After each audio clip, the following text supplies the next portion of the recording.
Well, good morning and welcome back to Vel, Ohio. Welcome to a beautiful morning, late March, just a few days after St. Patrick's Day.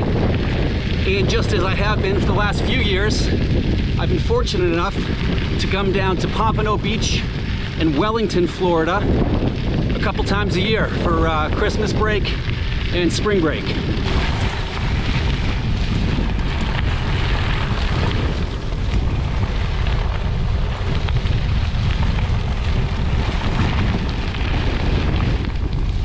Now, a few years ago, I purchased myself a Diamondback Century so that I could do some riding around Pompano. Little did I know that my brother-in-law would soon be buying a house in Wellington where the riding conditions are much more favorable, and brings us to the topic of this video today.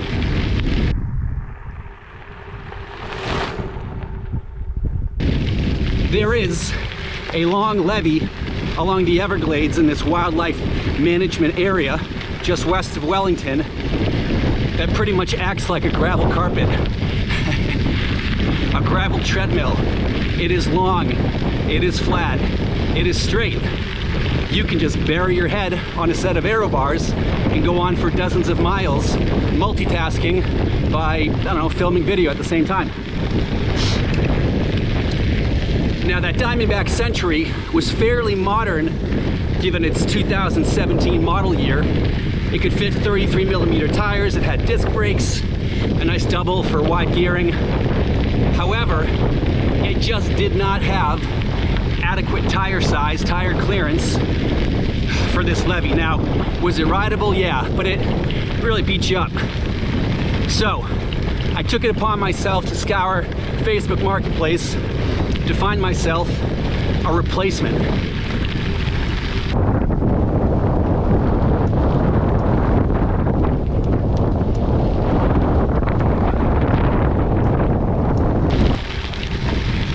Now, everybody and their dentist has said on the internet at some point about gravel bikes, isn't that just a 90s mountain bike? And it's not funny and it's not clever anymore. I didn't want a 90s mountain bike. I wanted a 2010s hybrid.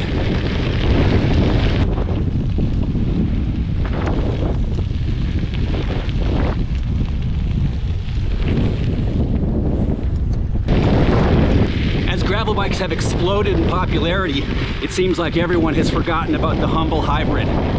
So what bike selection did I make to be my optimized Everglades gravel path time trial killer? Let's check it out.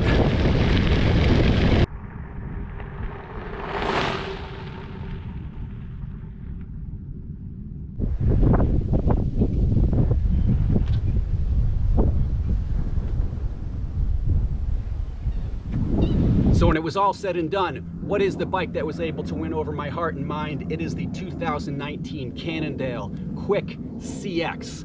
This style of bicycle was way more popular about 10 years ago, the trusty hybrid bicycle, and they would fall into different categories ranging from almost sort of a flat bar road bike style to a little bit more of a baby mountain bike. With this Suntour NEX 50mm travel front suspension, this does fall more into the mountain bike side of things as far as these hybrid bikes are concerned. Really, it ticked a lot of the boxes for what would optimize my riding out here in the Everglades. So I wanted to have 40mm tire clearance just to iron out the road imperfections in the gravel.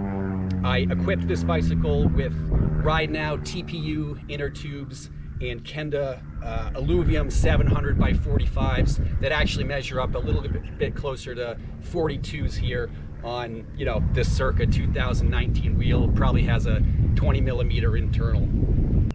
What else did I want on this bicycle? Well, I wanted a decent aero position. Now, my bike is kind of cattywampus at the moment, angled upward, but I did put a -17-degree 100mm stem on it just so that I could get some measure of saddle to bar drop.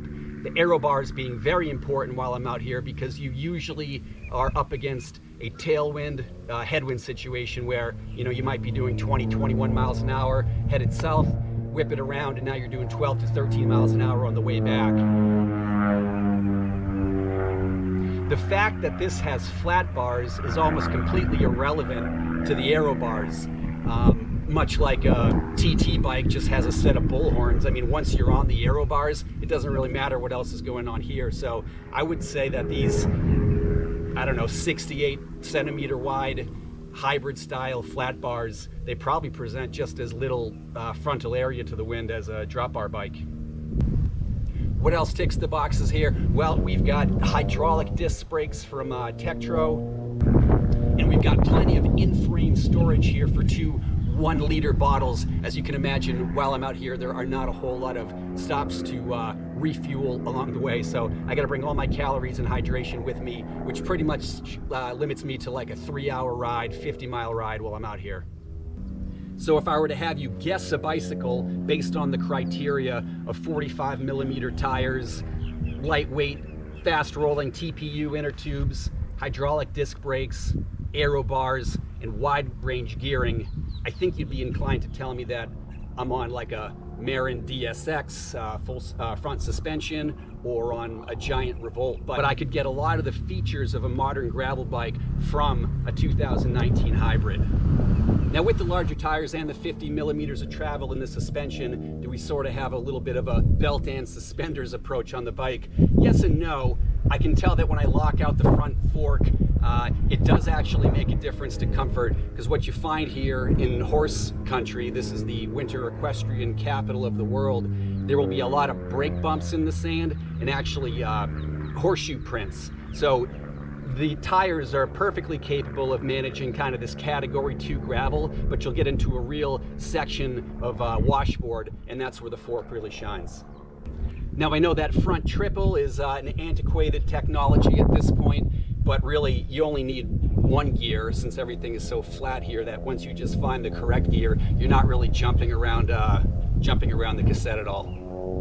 So I'm really thrilled with how this bike has turned out, and for under $300, I really feel like I've gotten away with a lot here. I think properly identifying my riding conditions and just the criteria of the bicycle that would be required to really have a smooth and fun riding experience goes a long way. So I would encourage you guys, if you do find yourself lucky enough to have vacation opportunities to ride, knowing your terrain, and knowing what kind of equipment you'll need to have a great experience on that ride will go a long way for you.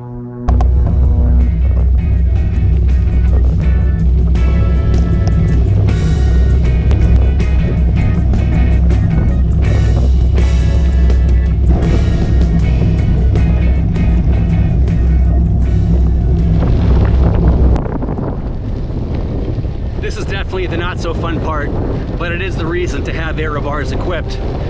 On the way down, tailwind, you know, easily holding 20 miles an hour with zone 2 power. Now on the way back, I'm actually in the bailout single granny gear of the triple. Probably doing about 12 and a half, 13 miles an hour. I mean, all you have to do is just sort of sit in it and exist until I reach my exit. Anyway, I hope you guys liked the video and my take on how to optimize for conditions on the cheap, how to prioritize what you need and what you don't need. Thanks for checking out the video. I'll see you in the next one.